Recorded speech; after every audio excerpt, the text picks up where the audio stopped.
তো hello everyone, welcome back to my channel Trisha Das. তো guys, দেখতেই পাচ্ছ দাদার জন্মদিন উপলক্ষে এই থালিটা উপস্থাপন করেছিলাম। তো দেখো, এই যে চিকেনটাকে আমি ম্যারিনেট করে রেখে দিয়েছি, আজকে তোমাদের সাথে চিকেন চাপের রেসিপিটা শেয়ার করব। এইটাকে আমি নুন, তেল, হলুদ, আদা রসুন বাটা, টক দই, কেওড়া জল, গোলাপ জল, মিঠা আতর দিয়ে মাখিয়ে ওভারনাইট ছেড়ে দিয়েছিলাম। আর হ্যাঁ, ওতে সামান্য তেল দিয়েও রেখেছিলাম। এবার দেখো, ওইটাকে ওভারনাইট নিয়ে রেখে এবার এটাকে করব রান্নাটা। ওই জন্য কড়াইতে তেল গরম হতে দিয়ে দিয়েছি।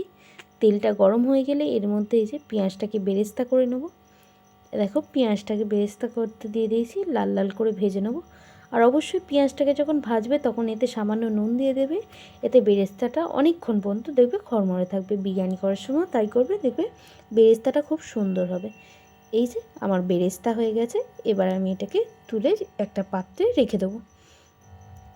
পাত্রে রেখে মিলে দেবে, কেননা এটা মিক্সিতে পরে বাটতে হবে, তো তার জন্য এটা ঠান্ডা হয়ে লাগবে। আর এরপরেও একটা মিক্সিং আছে, এই যে এটা আমি পাত্রে রেখে দিয়েছি। এবার কড়াইতে 15টা মতো কাজু দিয়ে দেবো। 15টা মতো কাজু দেওয়ার পর 1 চামচ চারমগজ দিয়ে দেবো। এবার এই চারমগজ আর কাজু কড়াইতে দিয়ে খুব ভালোভাবে নেড়ে ছেড়ে লাল করে নেব। এটাই নেড়েছে লাল করবার পর ভেজে রাখা যে বেরেস্তাটা রেখেছিলাম ওইটা এই কাজু আর চারমগজের মধ্যে মিশিয়ে নেব। মিশিয়ে এটাকেও ভালোভাবে নেড়ে চেড়ে নেব। এটাকে ভালোভাবে নাড়াচাড়া হয়ে গেলে এর মধ্যে 1 চামচ পোস্ত দিয়ে দেবো।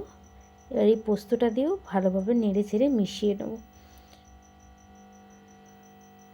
আমার 1 চামচে হয়নি, আমি আরও 1 চামচ দিয়েছিলাম। তো দেখো, ওই জন্য আমি প্যাকেট থেকে ডাইরেক্ট ঢেলে দিয়েছি, তোমরা অবশ্যই 2 চামচ ব্যবহার করবে। এই দেখো, আমি মিশিয়ে নিলাম। এবার এই পুরো মিশ্রণটাকে এই যে দেখতে পাচ্ছ আমি দিয়ে দিয়েছি। এবার এই দেখো, এটাকে পেস্ট করে নিলাম। এরমভাবে একটা মিহি পেস্ট করবে। দেখতেই পাচ্ছ এই যে কত সুন্দর মিহি পেস্টটা হয়েছে। এবার কড়াইতে দিয়ে দেবো 1/2 চামচ ঘি। আমি যেহেতু খুব বেশি ঘি খেতে পারি না, তাই আমি 1/2 চামচ দিয়েছি, তোমরা 1 চামচ ঘি দেবে।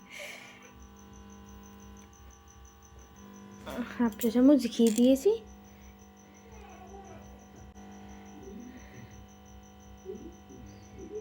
দেখছো, ঘিটা একটু গলতে সময় নিচ্ছে, ঘিটা গলতে একটু সময় নিক। পরে দেখো, আমি আরেকটা পেস্ট করেছিলাম আদা রসুন কাঁচা লঙ্কার, সেই পেস্টটা আমি এখানে দিয়ে দিলাম। দিয়ে দেখো, আমি সাদা তেল দিয়ে দিচ্ছি, কারণ আমি যেহেতু প্রথমেই বলেছি আমি ঘি সেরম একটা খেতে পাই না, তাই এই রান্নাটা আমি অল্প ঘি আর বাকিটা সাদা তেলেই করব। এই আদা রসুন লঙ্কার পেস্টটা দিয়ে এই আদা রসুন লঙ্কার পেস্টটাকে ভালোভাবে কষিয়ে নেব। যতক্ষণ না পর্যন্ত কাঁচা গন্ধটা যাচ্ছে ততক্ষণ কষাতে থাকবো। যেহেতু মাংসতে আদা রসুন আর লঙ্কা মাখানো ছিল, তাই জন্য আমি এখানে বেশি আদা রসুন দিইনি। আর এই আদা রসুন লঙ্কার পেস্টের সাথে সামান্য হলুদ গুঁড়ো আর সামান্য লঙ্কা গুঁড়ো দিয়ে ভালোভাবে এর সাথে মিশিয়ে নেবে। এই দেখো, এরম একটা সুন্দর কালার চলে আসবে। মিশিয়ে কাঁচা গন্ধটা যতক্ষণ না যায় মেশাতে থাকবে। তারপরে এর মধ্যে দিয়ে দেবে সেই যে তোমরা পেস্ট করে রেখেছিলে ওই পেঁয়াজ, চারমগজ, বেরেস্তা, কাজু, ওই পেস্টটা দিয়ে দেবে। দিয়ে এটা ভালোভাবে নেড়ে কষিয়ে নেবে। দেখতে পাচ্ছ এবার কষানোটা থেকে তেল বেরোতে শুরু করেছে। আমি ফ্যাটানো টক দই 3 চামচ দিয়ে দিলাম।